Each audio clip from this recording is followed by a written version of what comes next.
जो बात कर रहा हूँ आपके सामने वो हल्फन कर रहा हूँ, अल्लाह और उसके रसूल को गवाह बना के और उन्हें हाज़िर नाज़र जान के कर रहा हूँ। और सबसे बढ़ के ये जो कुछ सरकारी मीडिया हाउसेस ख़बरें चला रहे हैं, मैं जो भी बात करूँगा वहाँ पर जिस कमरे में हमारी मुलाकात हुई है वही कमरा है जहाँ पर हमेशा पहले पॉलिटिकल कमेटी के अरकान की जुमेरात को, थर्सडे को मुलाकात होती थी 6 लोगों की। और उस कमरे के अंदर रिकॉर्डिंग डिवाइसेस, उस कमरे के अंदर कैमरा, सब कुछ लगा हुआ है। अगर कोई मेरी बात गलत हो तो मुझे उन रिकॉर्डिंग से या उन डिवाइसेस से गलत साबित किया जा सकता है, और अगर ये अफवाहें उड़ाने वालों की कोई बात सच्ची हो तो भी उनको देखा जा सकता है कैमरा और उसका एविडेंस प्रोड्यूस किया जा सकता है। So that is number 1। Number 2, हमें एक जाते हुए ज़ाहिर है पहले पहुँचे, फिर उसके बाद ख़ान साहब के हवाले से हमारे ख़दशात थे, हमारे कंसर्न्स थे, एक एक्साइटमेंट भी थी, क्योंकि मैं तो ख़ान साहब को 3 माह के बाद मिल रहा था। मेरी तो 3-3.5 माह पहले ही पाबंदी लग गई थी।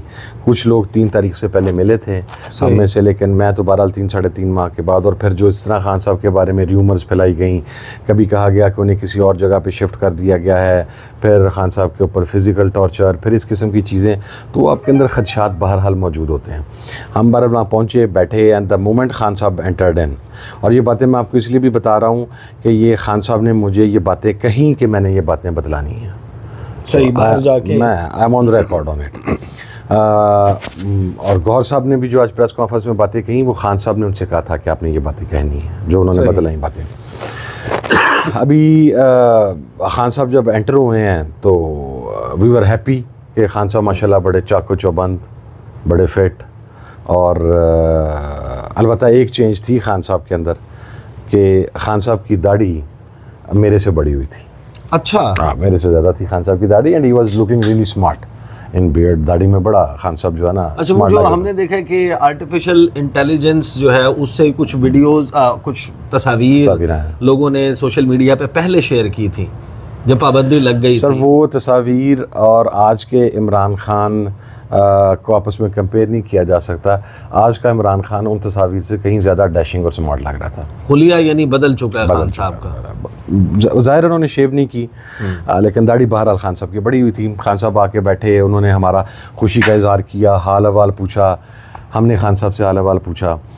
तो वहाँ पर चूँकि मेरे ऊपर एक तो ज़िम्मेदारी बड़ी थी, मैंने कुछ चीज़ों की क्लैरिफिकेशन करनी थी। जाने से पहले तय हुआ था कि मैं और असद कैसर साहब हम पॉलिटिकल मामलात और बाकी चीज़ें भी डिस्कस करेंगे, और लीगल मामलात के ऊपर कंप्लीट ब्रीफिंग देंगे सलमान अकरम राजा साहब, अली ज़फ़र साहब और बैरिस्टर गौहर साहब। और इस दौरान अगर उन्हें को पॉलिटिकल बात करनी होगी तो वो भी करेंगे, और अगर हमें उस कॉन्स्टिट्यूशनल अमेंडमेंट के हवाले से को अपनी राय देनी होगी, पॉलिटिकल भी या लीगल भी, तो हम भी अपनी राय का इज़हार करेंगे। बहरहाल मैंने फिर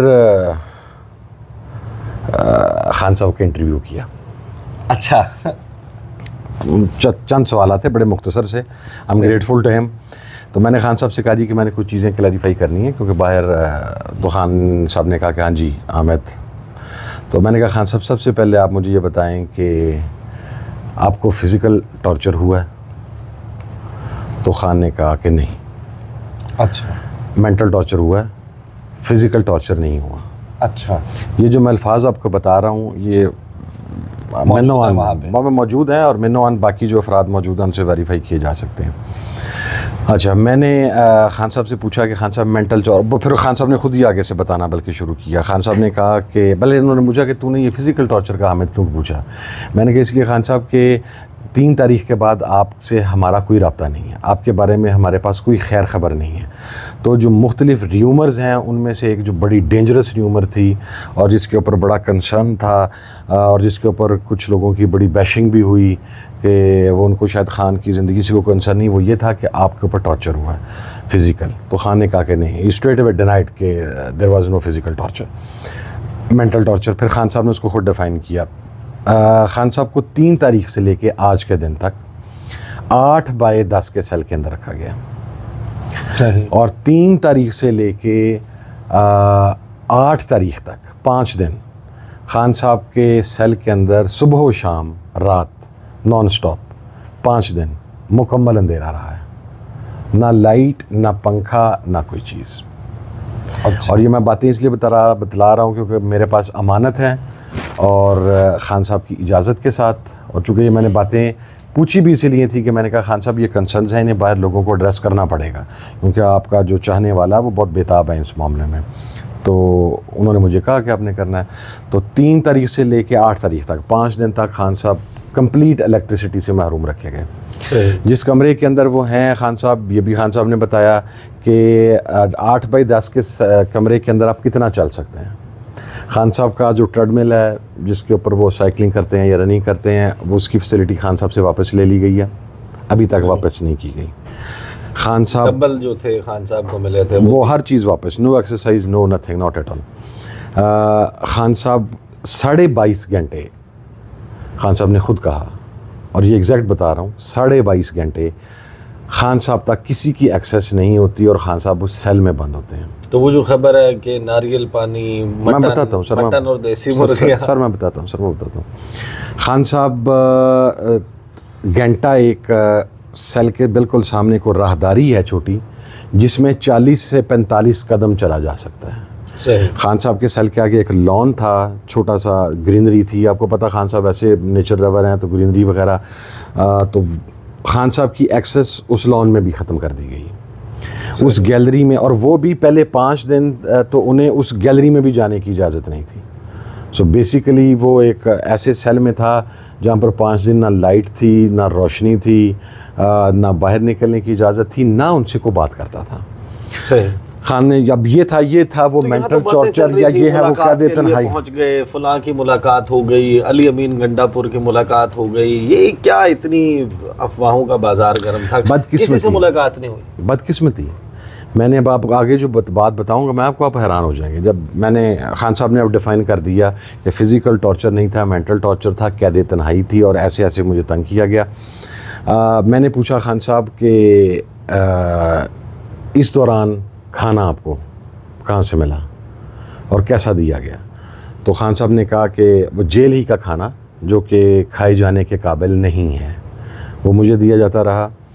और आज से 4 रोज़ पहले एक को बंदा दिया गया जो मेरा खाना अलहदा बाहर पकाता है, लेकिन उसके खाने में और जेल के खाने में भी कोई फ़र्क नहीं है। अच्छा। मेरे सेल में वो फिर भी नहीं आ सकता, मुशक्कती टाइप, लेकिन मुशक्कती बहरहाल आपके सेल में तो आ सकता है, उसको अंदर आने की भी इजाज़त नहीं है। वो बाहर से सिर्फ खाना पका के दे जाता है, वो भी मेरा ख्याल को अनाड़ी कुक रखा हुआ है मज़ीद अज़ियत में इजाफा करने के लिए। मैंने कहा जी ठीक है। मैंने कहा खान साहब अपनी फ़िज़िकल कंडीशन के बारे में मुझे बताएं। तो खान साहब ने मुझे कहा कि पहले 3-4 दिन के बाद खाना खाने की वजह से, ये उनके अपने एग्जैक्ट अल्फाज हैं, कि मेरे मैदे में मुझे तेज़ाबियत का मसला महसूस हुआ, क्योंकि मैं नॉर्मल रनिंग करने वाला, वॉक करने वाला, एक्सरसाइज करने वाला बंदा हूँ। तो 8 बाई 10 के साल में मेरे पास तो कोई वॉकिंग चीज़ ही नहीं थी। उस इशू की वजह से मुझे फिर 2 दिन वॉमिट भी हुई। सही। और जब वॉमिट आई तो आई फेल्ट कि मुझे शायद कोई चीज़ दी गई है, बट उसके बाद वॉमिट भी ख़त्म हो गई। और मैंने कहा खान साहब उसके लिए कोई मेडिकेशन ली, आपने क्या तरीक़ाकार इख्तियार किया क्या? खान साहब ने कहा नहीं, मैं जो नॉर्मल खुराक खाता था मैंने उससे बहुत कम खुराक खानी शुरू कर दी, चूँकि मेरे पास वॉक की फैसिलिटी नहीं थी। तो जब मैंने खुराक कम खाई, तो जो लोग मैदे की प्रॉब्लम का शिकार होते हैं, तेज़ाबियत का, आपको पता है कि अगर या उन्हें ज़्यादा टाइम का गैप आ जाए तो भी उन्हें मैदे का इशू हो जाता है। और अगर एक ही मरतबा में ज़्यादा क्वांटिटी में खा के फिर अगर वो अपनी रिक्वायर्ड एक्सरसाइज ना करें, वर्कआउट ना करें, तो वो भी इशू हो जाता है। बहरहाल खान साहब ने कहा, मैंने कहा जी अब मुझे बताएँ आपको को बुखार, को नोजियाटिक फीलिंग्स, कोई और चीज़? खान ने कहा कि नहीं, हम परफेक्टली हेल्दी, और ये जो हुआ था ये पहले 3-4 दिन में हुआ था, उसके बाद अब मुझे कोई इश्यूज़ नहीं हो गई। अब अच्छा कुछ चीज़ रहती जी। मैंने खान साहब से पूछा, मैंने कहा खान साहब डॉक्टर्स का विज़िट। खान साहब ने कहा आज से 3-4 रोज़ पहले, ये वही 15 तारीख है जिस दिन ये समिट थी, तो दिन खान साहब को, चूँकि खान साहब को ये भी नहीं था पता कि समिट कब हो रही है, कहाँ हो रही है, कैसे हो रही है, तो 3-4 दिन पहले खान साहब ने कहा एक डॉक्टर आया था, उसने मेरे से बस पूछा और मैंने भी उसे ये चीज़ें बताई, बस दैट्स इट जी। ये एक विज़िट डॉक्टर का हो गया। मैंने खान साहब से पूछा, खान साहब आपके पास टीवी की सहूलत मुयस्सर है? खान साहब ने कहा नहीं। मैंने कहा जी कब से? उन्होंने कहा जी 3 तारीख से लेके आज के दिन तक मेरे पास टीवी मुयस्सर नहीं है। मैंने कहा खान साहब कोई 2 अखबार आपको भिजवाए जा रहे हैं, बाहर रूमर्स हैं? खान साहब ने कहा 3 तारीख से लेके आज के दिन तक मेरे पास कोई अखबार नहीं है। मैंने कहा जी आपको पता है कि बाहर की दुनिया में इन दिनों के दौरान 3 से लेकर अब तक क्या क्या हो गया? तो खान साहब ने कहा कि हामिद आई डोंट नो। सही। Then I asked him, Khan साहब क्या आपके इल्म में है कि अलीमा आपा और उज़मा आपा अरेस्ट हो चुकी हैं?